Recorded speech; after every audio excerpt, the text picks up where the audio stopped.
Good morning everyone. Welcome to BCS physics classes. अपन BSc second semester में electromagnetism book में chapter number first जिसका नाम था फील्ड, उसमें कुछ क्लासेस पढ़ चुके थे। ग्रेड स्केलर ऑफ ग्रेडियंट के लिए अपन ने देख लिया था कि अदिश क्षेत्र की प्रवणता क्या होती है। ग्रेडियंट ऑफ स्केलर फील्ड देख लिया था, उसको कार्टेशियन कोऑर्डिनेट में कन्वर्ट कर लिया था कि ग्रेडियंट फाई को मैं कैसे कार्टेशियन कोऑर्डिनेट में लिख सकता हूँ। आज का जो अपना टॉपिक रहेगा वो रहेगा वेक्टर फ्लक्स। आज को जो भी अपना टॉपिक है वो है अपने पास वेक्टर फ्लक्स। तो अब अपन को देखना है कि ये वेक्टर फ्लक्स क्या होता है। आपने नाम तो सुना है, जैसे फ्लक्स है, फ्लक्स आपने 11-12 क्लास में नाम सुना होगा कि फ्लक्स क्या होता है। तो मुझे पता है कि फ्लक्स आपने सुना होगा, इलेक्ट्रिक फ्लक्स सुना होगा, मैग्नेटिक फ्लक्स सुना होगा। तो सबसे पहले अपन स्टडी करते हैं कि ये फ्लक्स क्या होता है। तो अपन देखते हैं इस फ्लक्स के बारे में। तो बात करते हैं अपन कि अपन को जो टॉपिक पढ़ना है वो पढ़ना है वेक्टर फ्लक्स। क्या पढ़ना है अपन को? Vector flux. अब यहाँ पे जस्ट एक एग्जांपल मानते हैं, तो इसको वेक्टर फ्लक्स को एक्सप्लेन करने के लिए जस्ट मैंने यहाँ पे एक एग्जांपल कंसीडर किया है। ये एग्जांपल क्या कहता है कि इसको समझने के लिए माना कि ये ठीक है, माना कि नदी में पानी v वेग से गति कर रहा है। ठीक है, कोई रिवर मानी है और उसमें जो पानी की वेलोसिटी मानी है वो क्या मानी है? v मानी है, यानी v velocity of water flow of river. इसमें जो एक आयताकार फ्रेम रख दो, यदि मैं कहता हूँ कि ये पानी कुछ इस टाइप से ये क्या कर रहा है? मूव कर रहा है। ये पानी क्या हो रहा है? इस टाइप से एक v वेग से क्या कर रहा है? किसी नदी के अंदर मूव कर रहा है। तो मैं कहता हूँ कि ये क्या जा रहा है? इसमें पानी जा रहा है और जिसकी वेलोसिटी कितनी है अपने पास? v वेक्टर है। किस डायरेक्शन में जा रहा है? प्लस x डायरेक्शन में। अब मैं कहता हूँ कि इसमें a क्षेत्रफल का एक आयताकार फ्रेम रख दिया जाए।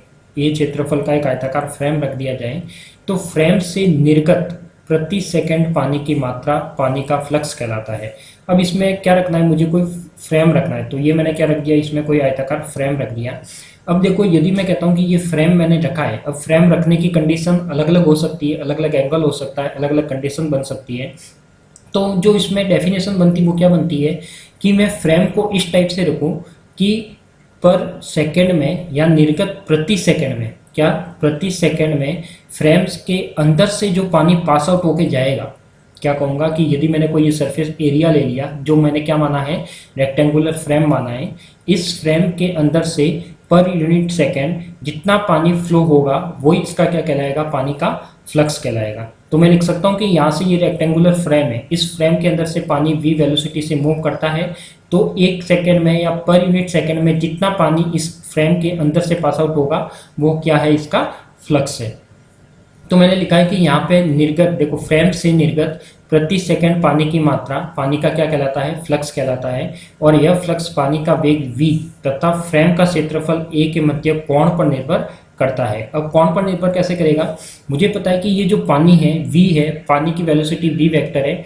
और यदि कोई भी फ्रेम होता है, जैसे मैंने कह दिया कि ये फ्रेम ऐसे रखा है, इसको यदि मैं एक तरीके से ऐसे रखा है तो जो फ्रेम का जो वेक्टर होता है वो सरफेस के परपेंडिकुलर होता है। तो मैं कह सकता हूँ कि सरफेस का परपेंडिकुलर ये हो सकता है।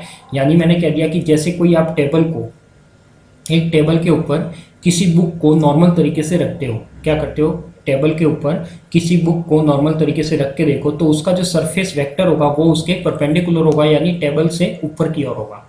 यदि मैं कहता हूँ कि इस बुक को आप टेबल के ऊपर खड़ा कर दो, इस बुक को टेबल के ऊपर खड़ा कर दो, तो उसका जो सरफेस वेक्टर होगा वो कुछ इस तरीके से होगा। अब यानी वो बुक क्या हो गई? अपनी इस तरीके से हो गई। पहले वो नीचे ऐसे थी, अब क्या हो गई? वो खड़ी हो गई। तो खड़ी हो गई तो उसका सरफेस वेक्टर चेंज हो जाएगा। तो यहाँ पे लिखा है to understand this suppose water in the river, ये वर्ड यहाँ पे मिसप्रिंट है। तो यहाँ पे अपन को लिखना है कि the understand this suppose water in the river let us moving, यहाँ पे जस्ट एक एज्यूम किया हुआ है, let is moving with the velocity v। यदि कोई वाटर है वो वेलोसिटी से मूव करता है। A rectangular frame of area a यानी क्या आ जाएगा अपने पास? a वेक्टर आएगा। Is placed in it the amount of water coming out of the frame per second is called flux of water, यानी पर सेकेंड में जो पानी फ्लो होगा फ्रेम के अंदर से वो क्या होगा? फ्लक्स होगा। This flux is the velocity of water v and the area of the frame a, यानी v भी क्या है? अपने पास वेक्टर है और एरिया a है वो भी क्या है? अपने पास वेक्टर है। Depends on the central angle theta, यानी ये सेंट्रल ऑफ किसी भी एंगल थीटा पर क्या करेगा? वेरी करेगा। तो अपन को ये तो इसकी जस्ट डेफिनेशन थी कि अपने पास कोई भी इलेक्ट्रिक फ्लक्स हो, मैग्नेटिक फ्लक्स हो, तो उसको मैं फ्लक्स यही होता है कि पर यूनिट, यदि इलेक्ट्रिक फ्लक्स है तो मैं लिख सकता हूँ कि कोई सरफेस होगा, उस सरफेस से पर यूनिट सेकेंड कितनी इलेक्ट्रिक फील्ड लाइंस पास होती है, या फिर मैं मैग्नेटिक फ्लक्स है तो मैं कह सकता हूँ कि कोई सरफेस से पर यूनिट सेकेंड कितनी magnetic field line pass out होती है, वो इसका क्या होगा, फ्लक्स होगा। तो यहाँ पे अपन ने बात की जस्ट नॉर्मल रिवर में पानी की, तो पानी से मैं लिख सकता हूँ कि पानी का फ्लक्स कैसे होगा। अब देखो यहाँ पे मैंने अलग अलग केस लिए, तो अपना जो फर्स्ट केस है वो केस है अपने पास कि यदि मुझे पता है कि जो फ्रेम की वेलोसिटी है, यानी पानी की वेलोसिटी है वो क्या है अपने पास, v वेक्टर है, और जो फ्रेम है उसका एरिया वेक्टर क्या है अपने पास, a वेक्टर है। तो मैं लिख सकता हूँ कि अपने पास जो पानी हो वो कौन सी वेलोसिटी से मूव कर रहा है। तो ये जो आपको वाइट एरो दिख रहे हैं, वाइट एरो है, इसकी वेलोसिटी है v वेक्टर, यानी ये कोई पानी है, यानी क्या है अपने पास, ये जो वाइट एरो दिख रहे हैं वो क्या है अपने पास, कोई वाटर है, फ्लो ऑफ वाटर है। तो ये कोई पानी इसमें से पास हो रहा है। इसके ऊपर मैंने जो ये रेड कलर का दिख रहा है, ये है अपने पास कोई फ्रेम, ये क्या है अपने पास, कोई फ्रेम। अब ये फ्रेम v के कंपेयर में ऐसे रखा हुआ है कि इसके बीच का एंगल कितना हो जाए, 90 डिग्री हो जाए, यानी इसका जो सरफेस एलिमेंट है वो इसके परपेंडिकुलर ऊपर की ओर होगा, यानी जो इसका सरफेस एलिमेंट होगा वो ये होगा। तो ये क्या हो जाएगा अपने पास, a वेक्टर। तो मैं लिख सकता हूँ कि इसका फ्लक्स क्या आएगा। तो देखो यहाँ पे फर्स्ट केस लिखा है कि यदि फ्रेम पानी की दिशा के तल में स्थित हो, दिशा के तल में यानी आप किसी टेबल पर बुक को नॉर्मल तरीके से रखते हो तो वो उसके प्लेन में स्थित होती है, तो उसका जो एरिया वेक्टर होगा वो क्या होगा, सरफेस के परपेंडिकुलर होगा, यानी ऊपर की ओर होगा। तो ये फ्रेम भी कुछ इसी टाइप रखी हुई है कि यदि पानी की दिशा के तल में स्थित हो तो पानी फ्रेम में से होकर गुजरता है। अब देखो, जब भी मैं कहता हूँ कि ये फ्रेम ऐसे नॉर्मल एक टेबल पे रखते हो और उसके अंदर से पानी गुजरेगा, तो ये इसके अंदर से पानी क्रॉस करके नहीं जा रहा, पानी फ्रेम को क्रॉस करके नहीं जा रहा। पानी कैसे जा रहा है, पानी यहाँ से आया और इस टाइप से आएगा, इस फ्रेम के अंदर जाएगा, यानी फ्रेम की जो अपने पास फ्रेम थी, फ्रेम के ऊपर से पानी इसके अंदर गया, इसके अंदर होते हुए ये ऐसे करते करते कहाँ जाएगा, फ्रेम के जो आगे वाली फ्रेम का पार्ट है उसके ऊपर से वापस ये क्या निकल जाएगा, बाहर निकल जाएगा। यानी मैं कह सकता हूँ कि इसमें जो पानी है वो इस फ्रेम को क्रॉस करके नहीं गया। क्रॉस करने का मतलब है कि यहाँ से पानी एंटर हुआ और यहाँ से क्रॉस करके गया, ऐसे नहीं गया। वो पानी क्या से गया है, फ्रेम के ऊपर से आया, वापस उससे यहाँ से बाहर निकल के चला गया। यानी मैं लिख सकता हूँ कि जैसे आप इसको एज्यूम करना हो तो आप टेबल पर एक नॉर्मल बुक रख के देखो और आप इमेजिन करो कि आगे से मैं कोई पानी को भेजता हूँ या पानी का फ्लो होता है, तो वो पानी उस बुक के या कोई फ्रेम के अंदर से कैसे निकलेगा, तो आपको पता लग जाएगा कि ये कैसे निकलेगा। अब मैं कहता हूँ कि देखो वी वेक्टर है वो क्या है अपने पास, पानी की वेलोसिटी है, ए वेक्टर है वो सरफेस एलिमेंट है। तो मैं लिख सकता हूँ कि इसका फ्लक्स, तो इसका फ्लक्स क्या होगा, Q इज इक्वल टू लिख सकते हो आप वी वेक्टर डॉट का क्या हो जाएगा अपने पास, ए वेक्टर।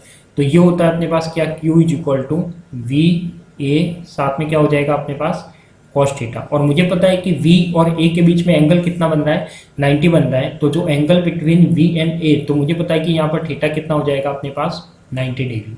यदि थीटा 90 है तो मुझे पता है Q इज इक्वल टू क्या हो जाएगा, वी ए कॉस 90, और मुझे पता है कि कॉस 90 कितना हो जाता है, Q इज इक्वल टू 0 हो जाता है। कॉस 90 कितना होता है, Q इज इक्वल टू 0। यानी मैं कह सकता हूँ कि यदि ये पानी फ्रेम को क्रॉस करके अंदर बाहर नहीं हो रहा, यानी आके बाहर नहीं निकल रहा, इसका मतलब यहाँ पे इसका फ्लक्स कितना है, 0 है। तो फर्स्ट केस ये लिख रखा है कि यदि फ्रेम पानी की दिशा के तल में स्थित हो तो पानी फ्रेम में से होकर गुजरता है, फ्रेम में से तो होकर गुजरता है, उसको क्रॉस करके नहीं गुजरता। फ्रेम से निर्गत पानी की दर क्या होती है, 0 होती है। यहाँ पानी का वेग v तथा आयताकार फ्रेम का क्षेत्रफल क्या है, a है। तो यहाँ पे पानी का वेग v वेक्टर, क्षेत्रफल है अपने पास a वेक्टर, उसके बीच का जो एंगल है वो कितना, 90 डिग्री। तो फर्स्ट केस में लिखा हुआ if the frame is situated in the plane of the direction of water then water passes through the frame, the rate of water coming out of the frame is 0। Here the angle between the velocity of vector v vector and the area of the rectangle frame is 90 degree, यानी दोनों के बीच का angle कितना है, 90। Clear. ऐसे ही अपन यदि same similar क्या ले, सेकंड केस ले।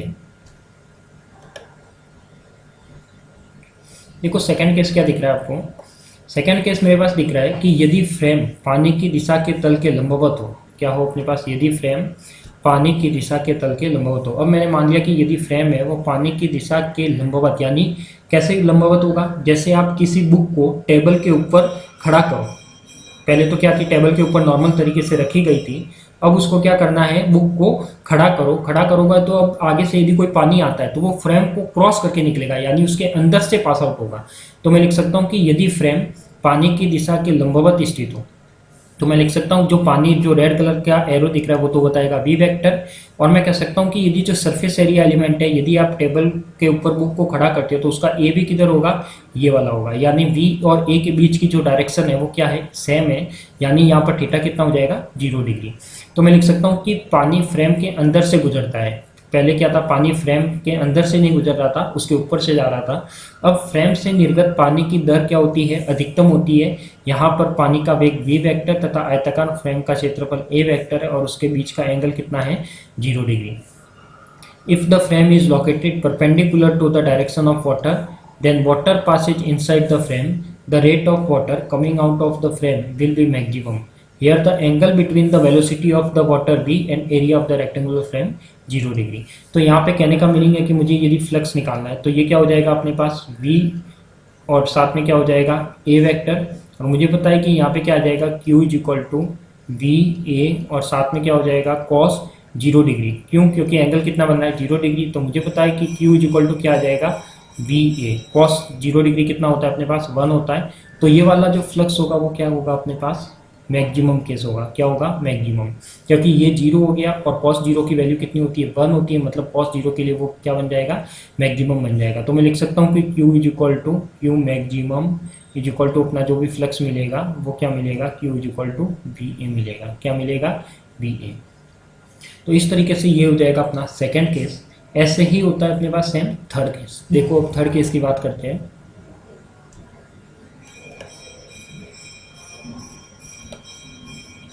देखो थर्ड केस क्या कहता है, थर्ड केस ये कहता है कि यदि अपने पास पानी के प्रवाह की दिशा, यदि फ्रेम को पानी के प्रवाह की दिशा के थीटा, ये क्या है अपने पास कोई थीटा है, थीटा कोण पर रखा जाता है, तो निर्गत पानी की मात्रा वी एस क्या होगा अपने पास, कॉस थीटा होगा। क्या होगा अपने पास, वी एस लिखो, नहीं तो ये वी एस ना होकर क्या होगा, वी ए होगा। क्या होगा अपने पास, वी ए कॉस थीटा होगी। इसका फ्लक्स फाई के मान पर या थीटा के मान पर क्या करेगा, निर्भर करेगा। अब देखो यहाँ पे जो भी ये जो येलो कलर वाली लाइन है वो तो दिखा रहा है पानी का वेग क्या, वी वेक्टर। जो येलो वाले एरो दिख रहे हैं वो तो है अपने पास फ्लो ऑफ वाटर यानी वी वेक्टर।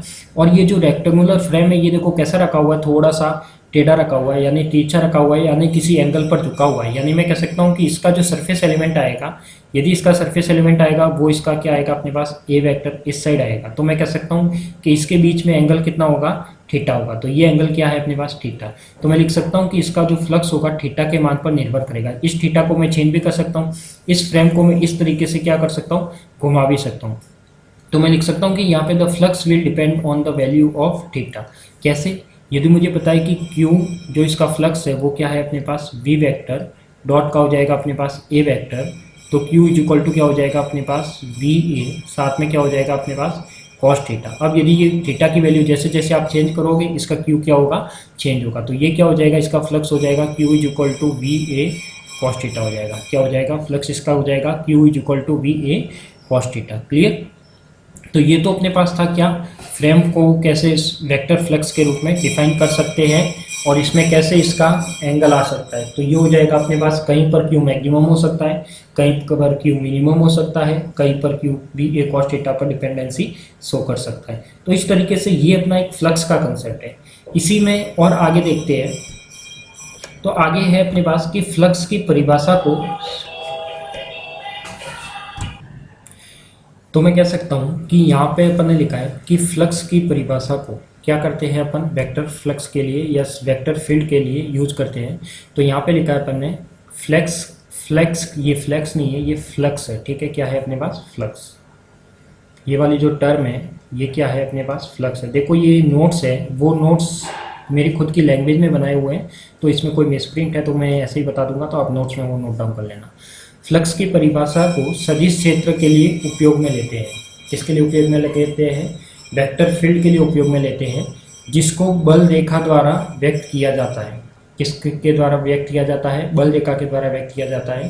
तो मुझे पता है कि जो इलेक्ट्रिक फील्ड का फ्लक्स होता है, इलेक्ट्रिक फील्ड का फ्लक्स सभी को पता होगा, ये लिखा जाता है phi is equal to integral close surface, और क्या होता है अपने पास ई डॉट का क्या होता है डी ए या डी एस लिख सकता हूँ। तो ये इसका फ्लक्स होता है, आपने पढ़ा होगा 12th क्लास में। तो यहाँ पे भी वही लिखा है कि माना कि कोई इलेक्ट्रिक फील्ड है ई वेक्टर, माना कि कोई इलेक्ट्रिक फील्ड है ई वेक्टर, उसका जो अल्फा क्षेत्रफल है वो है डी ए वेक्टर वाले पृष्ठ से निर्गत विद्युत फ्लक्स। तो जैसे मैंने पानी का बोला था कि यदि कोई आयताकार फ्रेम है उससे निर्गत पानी की मात्रा फ्लक्स होती है, तो यहाँ पे कोई अल्फांश क्षेत्रफल है, मैंने कह दिया कि ये कोई अल्फांश क्षेत्रफल है जो क्या है आपके पास डी ए है। इसके अंदर से कोई इलेक्ट्रिक फील्ड लाइंस क्या हो रही है पास हो रही है, इसके अंदर से इलेक्ट्रिक फील्ड लाइंस पास हो रही है। तो यदि इलेक्ट्रिक फील्ड लाइंस कम पास होगी फ्लक्स कम होगा, इलेक्ट्रिक फील्ड लाइंस ज़्यादा पास होगी तो फ्लक्स ज़्यादा होगा। तो मैं लिख सकता हूँ कि यहाँ पे जो फ्लक्स बताता है वो ये बताता है। तो यहाँ पे लिखा है कि the definition of the flux is used of the vector field which is the expressed by the line of force. किसके द्वारा रिप्रेजेंट किया जाता है, लाइन ऑफ फोर्स या electric field lines. Let us assume that the electric flux coming out of the surface with electric field E and small area dA will be as follow। तो ये अपने पास क्या हो जाएगा, phi equal to E vector dot का क्या आ जाएगा अपने पास dA वेक्टर। तो इस तरीके से फ्लक्स अपन ने पहले भी निकाला है। क्लियर। नेक्स्ट टर्म है अपने पास, अब इसमें मैं कुछ थोड़ा सा एक एज्यूम करके आपको कुछ लॉजिकल चीज़ बताने वाला हूँ। वो क्या है अपने पास, वो ये है, यदि मैं कहता हूँ, क्या कहता हूँ, यदि मैं कहता हूँ कि एक बड़ा सरफेस मान लो, मैं क्या मान लो, कोई बड़ा सरफेस मान लो, तो मैं लिख सकता हूँ कि देखो यहाँ पे लिखा हुआ है, माना कि कोई पृष्ठ, अब ये पृष्ठ यानी सरफेस है, ठीक है, माना कि कोई पृष्ठ है विभिन्न अल्पांशों से मिलकर बना है, विभिन्न अल्पांशों से मिलकर बना है, यह अल्पांश dA1 dA2 dAi है। तो संपूर्ण पृष्ठ से निर्गत फ्लक्स लघु अल्पांशों से निर्गत फ्लक्स के योग के क्या होगा, बराबर होगा। जैसे मैं यहाँ पे एज्यूम कर लूँ, ये मैंने क्या माना था, कोई सरफेस माना था, क्या माना था, कोई सरफेस माना था, ठीक है। ये सरफेस बहुत सारे अल्पांशों से मिलकर बना हुआ था, ये वाला जो सरफेस है बहुत सारे अल्पांशों से मिलकर बना हुआ था। तो मैंने कह दिया कि इसमें बहुत सारे अल्पांश है, क्या है अपने पास, बहुत सारे अल्पांश। इस तरीके से कोई सरफेस है, कोई बड़ा सरफेस है जिसका मैंने नाम ले दिया क्या, एस, जिसका मैंने नाम क्या दे दिया, एस। इसमें क्या है अपने पास, कोई पृष्ठीय अल्पांश है, जैसे मैंने कह दिया कि इसका जो वेक्टर है वो ए है और इसका जो अल्पांश है वो क्या हो जाएगा अपने पास dA1। ऐसे ही यदि मैं कह दूँ कि इसका जो अल्पांश है वो जो वेक्टर है वो A2 है और जो इसका अल्पांश है वो क्या है dA2 है। ऐसे ही यदि मैं कह दूँ कि इसका जो वेक्टर है वो क्या है अपने पास A3 और जो अल्पांश है वो क्या है अपने पास dA3। तो ऐसे ही मैं यदि कोई बहुत सारा करके लास्ट वाला कह दूं कि अपने पास जो लास्ट वाला है वो क्या है AI है और ये क्या है अपने पास DI। तो यहाँ पे लिखा है कि इसका जो टोटल फ्लक्स होगा संपूर्ण पृष्ठ यानी कंप्लीट S से निर्गत फ्लक्स होगा वो क्या होगा, लघु अल्पांशों से निर्गत फ्लक्स के योग के क्या होगा, बराबर होगा। तो यदि मैं कह सकता हूँ कि इसके यदि मैं टोटल फ्लक्स की बात करूँ या Q या फाई की बात करूँ तो ये क्या हो जाएगा अपने पास लघु अल्पांशों से निर्गत फ्लक्स। और मुझे पता है कि लघु अल्पांश से निर्गत फ्लक्स कितना होता है, तो इसको मैं लिख सकता हूँ क्या, सबसे पहले तो आ जाएगा अपने पास A1, साथ में क्या आ जाएगा अपने पास dA1, ऐसे ही आएगा। प्लस का क्या हो जाएगा अपने पास A2 वेक्टर हो जाएगा, साथ में क्या हो जाएगा अपने पास dA2, प्लस हो जाएगा अपने पास A3, फिर क्या हो जाएगा अपने पास dA3, इस टाइप से हो जाएगा। तो ये सारे क्या हो जाएंगे वेक्टर। ऐसे ही लास्ट में यदि मैं डैश डैश करके लिख दूँ तो ये क्या आ जाएगा अपने पास AI और साथ में क्या हो जाएगा अपने पास dAi लिख सकता हूँ। यानी ये टोटल फ्लक्स होगा तो एक अल्पांश से निर्गत फ्लक्स, दूसरे अल्पांश से निर्गत फ्लक्स, तीसरे से निर्गत फ्लक्स और लास्ट वाले से निर्गत फ्लक्स, यानी इन सब का क्या होगा, समेशन होगा। तो इसको मैं ऐसे भी लिख सकता हूँ Q is equal to summation I is equal to 1 से लेकर n तक या I तक, और यहाँ पे वैल्यू हो जाएगी अपने पास क्या, I डॉट का क्या हो जाएगा अपने पास dAi, क्या हो जाएगा अपने पास AI डॉट का क्या हो जाएगा dAi। तो मैं लिख सकता हूँ कि यहाँ पे AI डॉट dAi, तो यहाँ पे क्या हो जाएगा अपने पास Q इज इक्वल टू, यदि मैं वैल्यू की बात करता हूँ तो AI dot dAi, I is equal to 1 से लेकर n। अब मैं कह सकता हूँ कि यहाँ पे जो अल्पांश है वो क्या है, स्मॉल एलिमेंट है, वो अपने पास क्या है, स्मॉल एलिमेंट है। तो क्या मैं ऐसे लिख सकता हूँ कि जो अपने पास यहाँ पे मैं क्या लगा दूँ, कोई लिमिट लगा दूँ, और जो अल्पांश थे वो क्या थे dA⁻0 था, और यहाँ पे क्या लगा दिया मैंने, summation I is equal to 1 से लेकर n लगा दिया या I लगा दिया, और ये क्या हो गया AI वेक्टर, शॉर्ट में क्या हो गया dAi वेक्टर। कर सकता हूँ इसे, तो मैं लिख सकता हूँ कि ये जो Q वेक्टर आया है वो क्या हो जाएगा अपने पास AI वेक्टर, साथ में क्या हो जाएगा अपने पास dAi वेक्टर। क्लियर। तो मैं लिख सकता हूँ कि जब भी मैं यहाँ पे लिमिट लगाता हूँ, अब मेरे पास देखो ये लिमिट है और यहाँ पे क्या है, समाकलन है। यदि मैं इसको सॉल्व करता हूँ तो ये जो समेशन है वो कन्वर्ट हो जाता है किस में, इंटीग्रल में। किस में कन्वर्ट हो जाता है, इंटीग्रल में। और ये वाली टर्म क्या बन जाती है अपने पास, ए आई डॉट का क्या बन जाएगा अपने पास, डी ए आई बन जाएगा। तो ये अपने पास क्या है, टोटल इसका फ्लक्स होगा। अब इसके अकॉर्डिंग मैं यदि सॉल्व करना हो तो मैं इसकी लिमिट लगा सकता हूँ कि लिमिट कहाँ से कहाँ तक वेरी करेगी। तो देखो यहाँ पे लैंग्वेज में यही चीज़ लिखी हुई है कि यदि कोई एस पृष्ठ था, क्या था अपने पास, यदि कोई एस पृष्ठ था विभिन्न अल्पांशों से मिलकर बना था और यह अल्पांश dA1 dA2 dAi है, तो संपूर्ण पृष्ठ से निर्गत फ्लक्स होगा वो लघु अल्पांशों से निर्गत फ्लक्स के योग के बराबर होगा। तो मैं लिख सकता हूँ कि यदि अल्पांश का क्षेत्रफल अल्प है, अल्पांश का क्षेत्रफल छोटा हो, तो सिग्मा को समाकलन में परिवर्तित किया जा सकता है। तो यहाँ पे जो लिमिट लगाई है वो किस लिए लगाई है, क्योंकि जो अल्पांश था, जो स्मॉल एलिमेंट थे वो स्मॉल थे, इसलिए यहाँ पे लिमिट लगा सकता हूँ। तो यहाँ पे ये वाला ये जो लिमिट और समेशन किसमें कन्वर्ट हो जाएगा, इंटीग्रल में। तो यहाँ पे लिखा है कि अल्पांश को क्षेत्रफल अत्यल्प हो, अल्पांश का क्षेत्रफल अत्यल्प हो तो सिग्मा को समाकलन में परिवर्तित किया जा सकता है। Suppose a surface S is made up of different fraction. These fraction are dA1, dA2, dAi. The flux emanating from the enter page, ये surface है, पेज नहीं है, ठीक है। ये क्या है अपने पास, पेज में होकर क्या है, surface. Surface is equal to the sum of the flux emerging from the smaller fraction. If the area of the fraction is very small, then the sigma is converted to integral. Main important line ये है, ठीक है। तो यहाँ से मुझे पता लग गया कि ये फ्लक्स क्या होता है। यहाँ पर मुझे क्या पता लगा कि ये फ्लक्स क्या होता है। तो यहाँ से देखा कि कोई भी फ्लक्स होता है वो किसी भी स्मॉल एलिमेंट से, यदि कोई इलेक्ट्रिक फील्ड लाइंस पास होती है या फिर कोई स्मॉल एलिमेंट से पानी पास होता है, कोई वेलोसिटी पास होती है, कोई फील्ड लाइन पास होती है, तो उसके अकॉर्डिंग जो होगा वो क्या होगा, फ्लक्स होगा, और वो थीटा पर वेरी करेगा। तो ये थी आज की अपनी क्लास, जो क्या करता है, थीटा पर वेरी करता है। और अपन ने यहाँ पे समझा कि वेक्टर फ्लक्स क्या होता है। तो ये अपनी जो आज की क्लास थी इसमें अपन ने कंप्लीट समझा कि वेक्टर फ्लक्स को कैसे डिफाइन करते हैं। क्लियर।